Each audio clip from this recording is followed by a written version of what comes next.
Hi, my name is Journey, and today I will be talking about classical conditioning. In classical conditioning, it was discovered by a Russian physiologist named Ivan Pavlov. His famous experiment involving dogs, food, saliva, and bells actually was discovered by a mere coincidence. There are 5 main points in classical conditioning. We have to understand them before we dive in. There's the unconditioned stimulus. It is a stimulus that automatically triggers a response. That response is called the unconditioned response. A neutral stimulus is a stimulus that is not yet conditioned. Therefore, the participant will not yet respond to it. However, when it is paired together with the unconditioned stimulus, it will create conditioned stimulus. When you respond to that, it is called a conditioned response. Here is a little illustration that will help us understand classical conditioning a little bit better.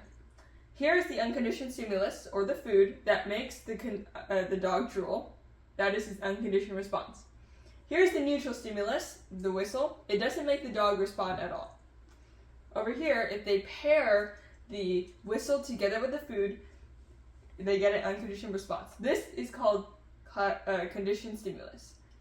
Over here, after conditioning, if they blow the whistle alone, the conditioned stimulus, they get a conditioned response, drooling. In classical conditioning, there are 5 main key takeaways that we have to pay attention to. Acquisition.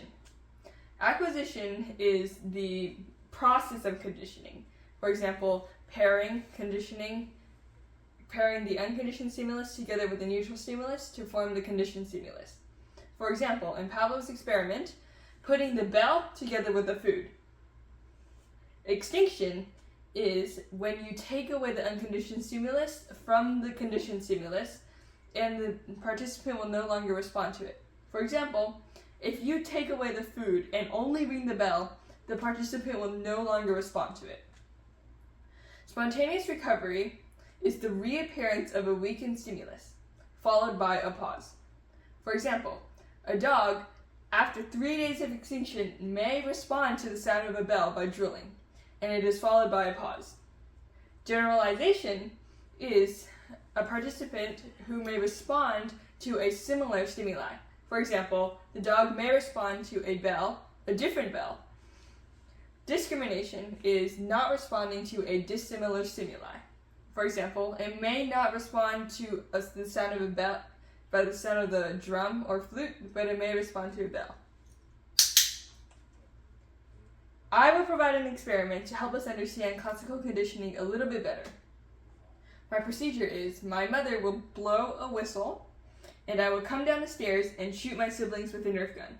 My goal is to see if they will flinch or respond somehow to that whistle alone. Let's see what happens.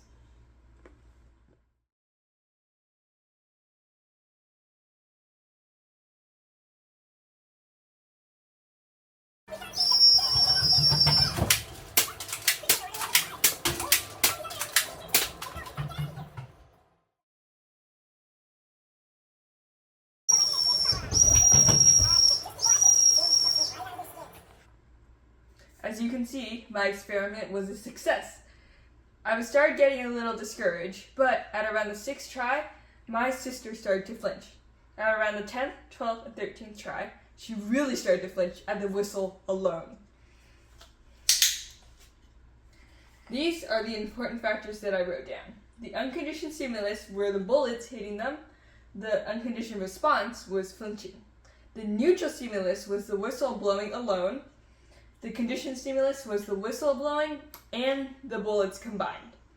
The response, or the conditioned response, was flinching when hearing the whistle alone.